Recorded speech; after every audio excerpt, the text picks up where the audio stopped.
Hey, Matt, welcome to the Digital Slice podcast. How are you today? Great. Thanks, Brad. Awesome to be here. Oh, thank you. Thank you for taking the time very early in the morning to chat with me. I really appreciate it. I really do. I want to dive right in here, though. Talk to me first about why you believe the next wealth transfer is going to happen online.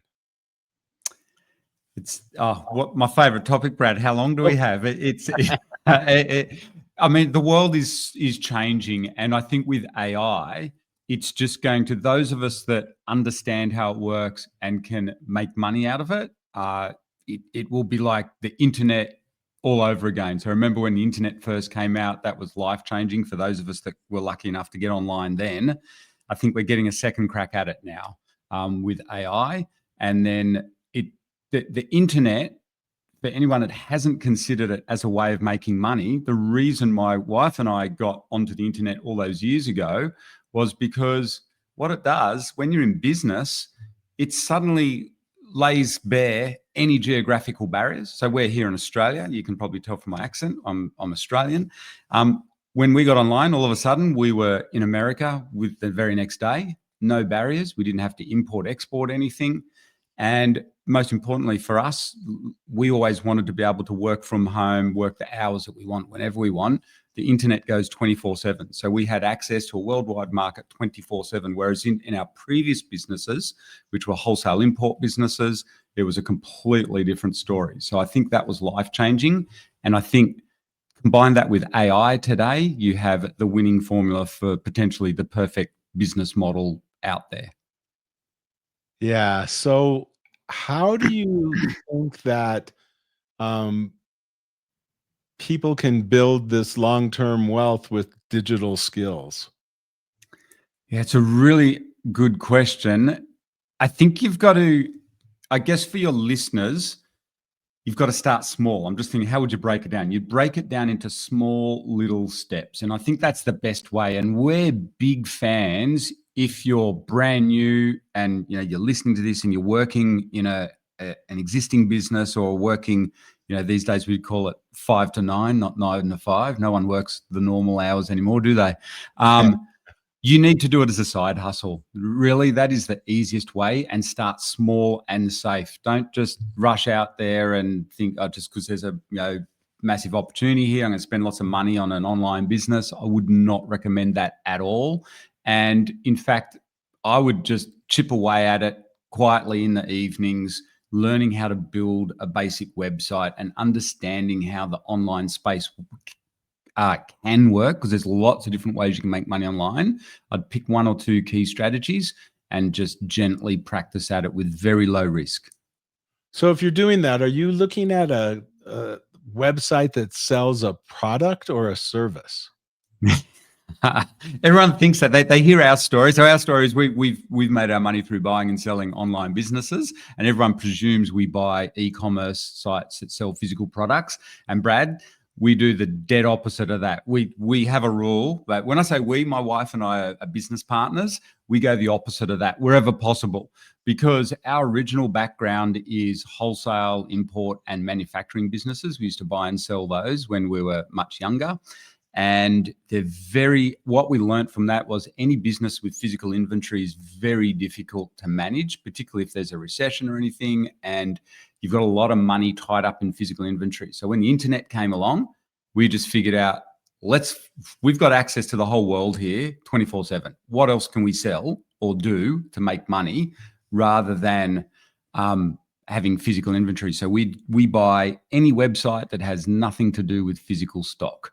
So what it means is our risk is very low, there's no debt, and it tends to be very high cash flow. So we're talking websites that make money off either advertising, referring products, or information products, and or sell leads for local businesses. They're kind of the main four categories that we look at.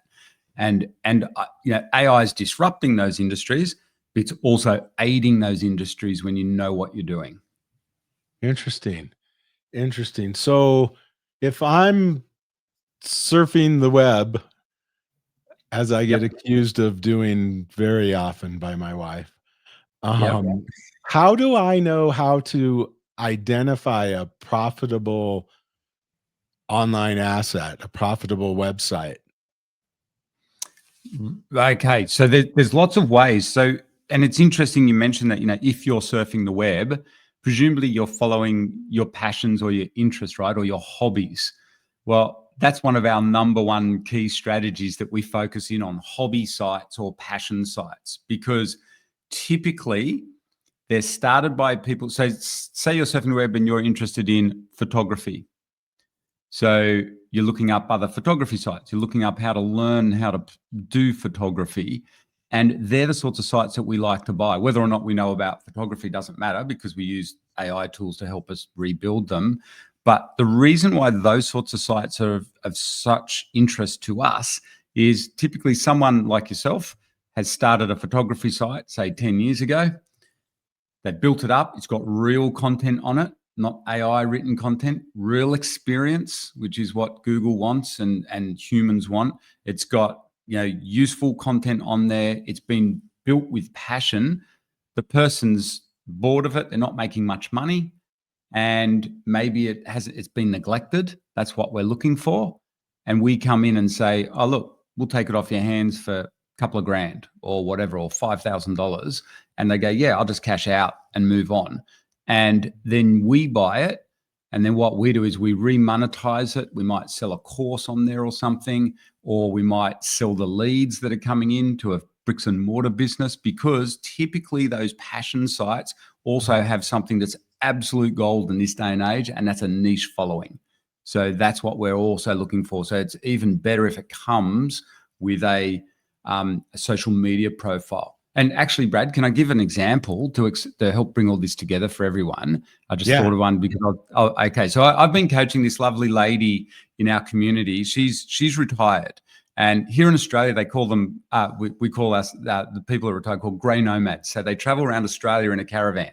So like you guys do in an RV, right? In America, it's virtually the same thing, except here in Australia it's all caravans and big 4-wheel drives. So really, that's what her and her husband are doing. And she's been traveling around Australia now. And exactly following this strategy, she's on a private Facebook group, right? Where there's over 100,000 people who are all into this sort of a thing. It's a massive, big Facebook group. And the lady that was running it said, I've been doing this for 14 years. I'm literally retiring. I've got to stop traveling around Australia. And does anyone want to buy this off me? And no one in that group saw the value. No one even replied. So she just privately messaged her and said, I'd be interested. And cut a long story short, she got it for $5,000, the website, everything. And that's got 14 years worth of history. Can you imagine that in this day and age, the assets? So this is where we get excited. This is when you know what you're doing. Even with AI, even if you're totally new to this and you just heard what I said, you would realize, start thinking to yourself, okay, yep, Matt, you're right. That thing, intuitively, I know, has got 14 years worth of virtual assets sitting there. It's got a massive following. And so she bought it, and it only ever used to make about $1,000 a month off like ads and just a couple of Google ads on it. What Annette did, she gets sponsorship off some of these 4-wheel drive companies. And I literally just did a call with her last week. I said, how's it going? And she renovated the site, did a makeover, and it now makes anywhere between $4,000 to $5,000 a month. Now that may not sound life-changing, but remember, this is working on it part-time, traveling around in a caravan. I jokingly said, well, that at least pays for your fuel for the week or something like that. Australia's like America. They do big distances and, it sucks down the fuel, and they've got a big V8 4-wheel drive. But she loves it and her husband loves it. They just blog away on it, and they've got 100,000 followers on this Facebook group. And and what I've said to her is, now that she's building it up, the it's going even better with AI assisted written articles. So now you're getting a lot more traffic to this website. You can start really approaching direct sponsorship deals, like off the 4-wheel drives. And she said, yeah, we've already been offered to do a deal with a caravan company and a toilet company, in those RVs. So that's now, shit, that potentially, shit, I joked, I said, you're in retirement, this thing's probably going to double. You're probably going to make 10 grand a month off that little $5,000 website. And they're the sorts of deals we want to find. Interesting. So is the website that you purchase in an industry or a field of something that you're familiar with? I mean, it seems to me if you're going to be like running the website or writing blog posts or new articles, you kind of have to know something about what it is, or do you? Yeah. Traditionally, we didn't have to. So we do what's called keyword research. So Liz and I own websites. We've got a website about pigeon racing. I know nothing about pigeon racing. It's totally passive, but you just use Google and you hire outsourced writers. That was the old model, admittedly. That's worked extremely well. Up until even now, it still works. So you can buy, so we have a lot of clients that do buy websites in niches they don't really know a lot about. That's one strategy. It can work. And the simplest way is you can go onto a site like upwork.com. You can hire experts in any niche. So you can still do that. But ideally, Brad, you're right. In your portfolio of websites, you should always have what we call a passion site, a topic that you know about, because naturally you're going to probably produce better content on there and look after the audience more.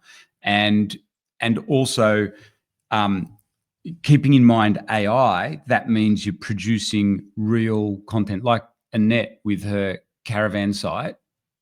It's real. That's what people want. That's why the content's doing so well. As a travel blog, people want to know what's their real experiences as they travel around Australia. So yes, within your portfolio, we recommend these days you always have one site that you are an expert on. The other sites you don't have to be an expert on. Interesting. So, how do you go about approaching somebody to purchase their website, maybe their life's work? Yeah, okay. That's where the art comes into it. There's a few things you've got to learn. I nearly said tricks you've got to learn. The primary way to do it these days. So when Liz and I started buying websites, there was no marketplaces or brokers for websites. These days, there's lots of website brokers. So you can go to flipper.com, you can go to Empire Flippers, you can go to FE International, QuietLight. There's over 20 odd brokers out there. So Brad, you wouldn't believe how big this marketplace is. This is not a fringe thing or anything like that. This is multi-billion-dollar industry, and there are sites being sold from $1,000 through to 9 figures into the hundreds of millions, and so there's all in between. And so you can, a short look of any of the brokers will find you. If you're on a Flipper at the moment, that's the main one we recommend beginners start out at, because you can buy sites under $5,000 there.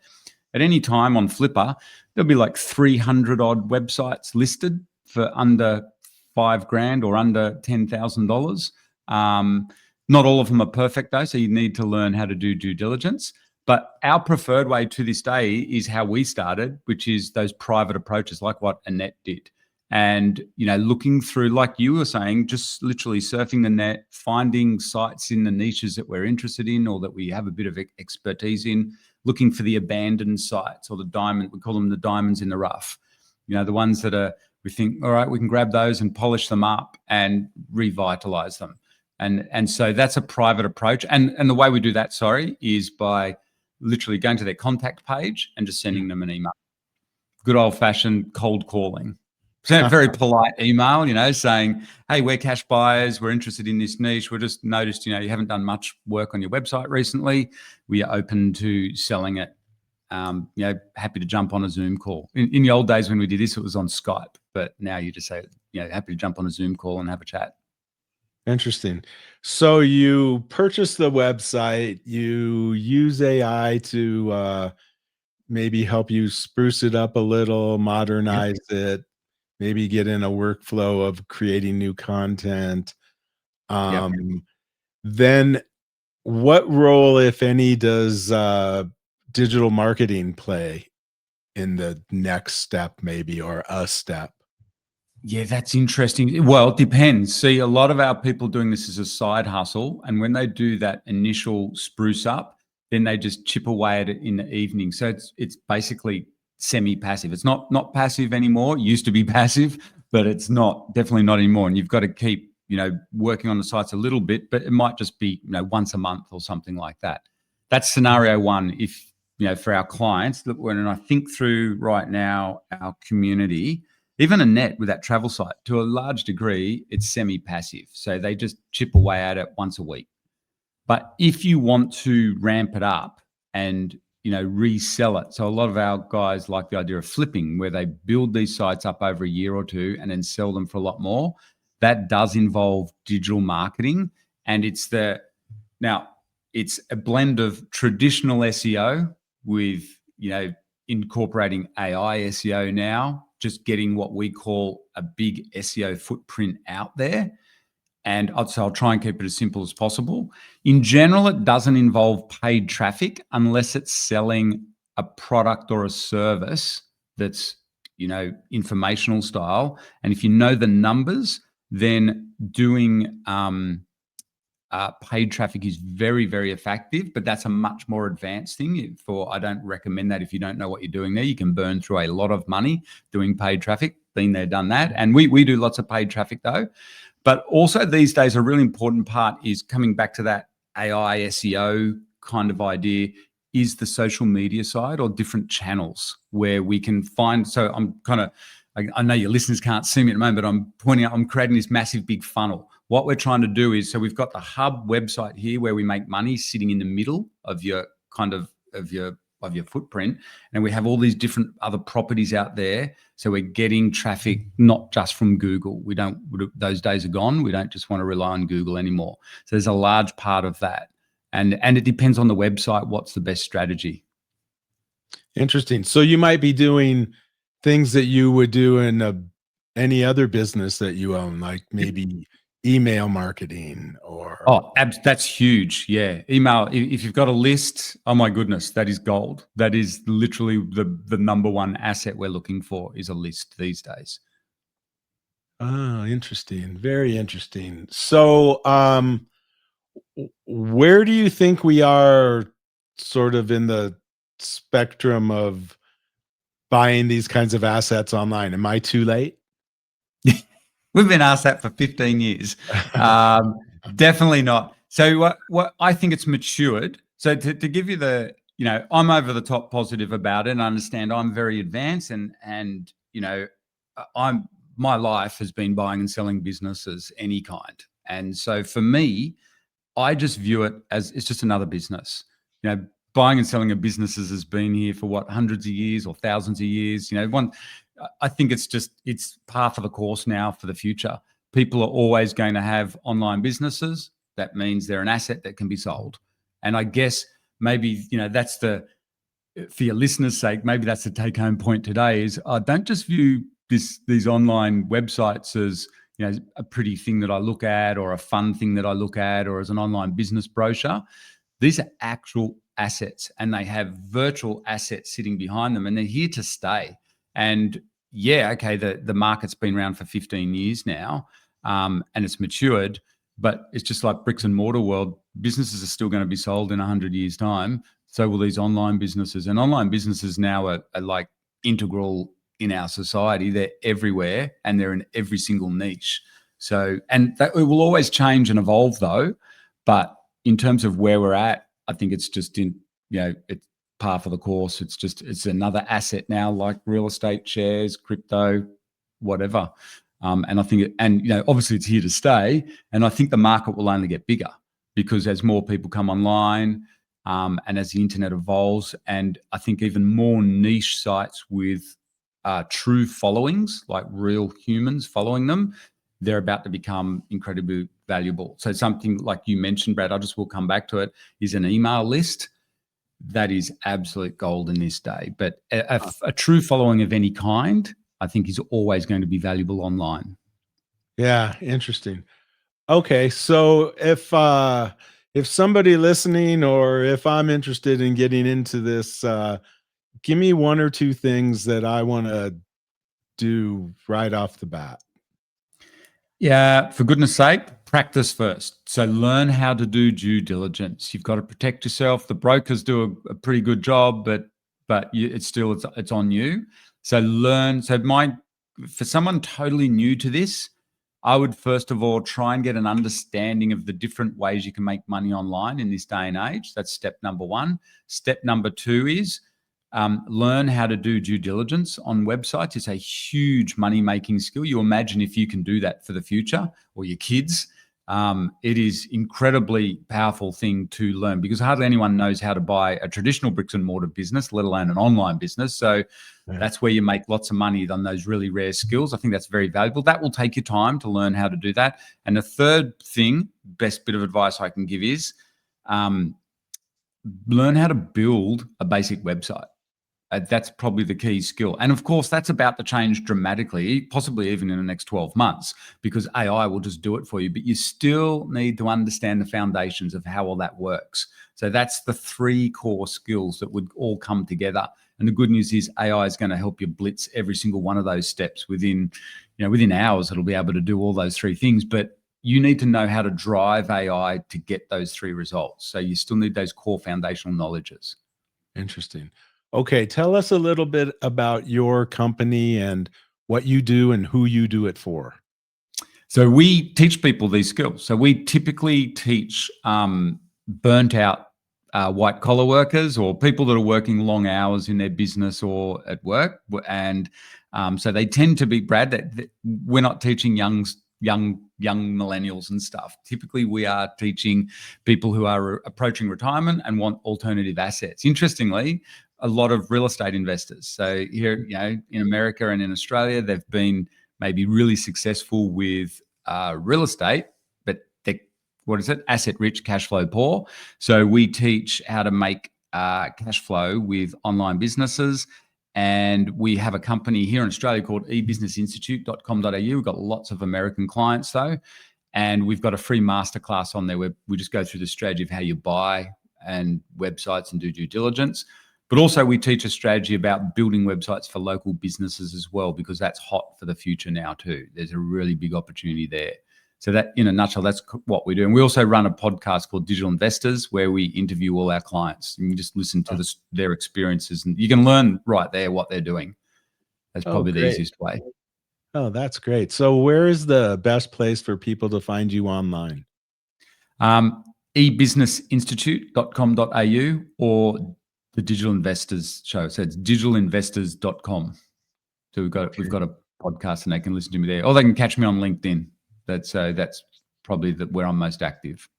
Great. I will put those links in the show notes. And wow, this has been really interesting. Thank you. Thank you so much for taking the time to talk to me today. My pleasure, Brad. Thanks so much for having me on. Oh yeah, you bet.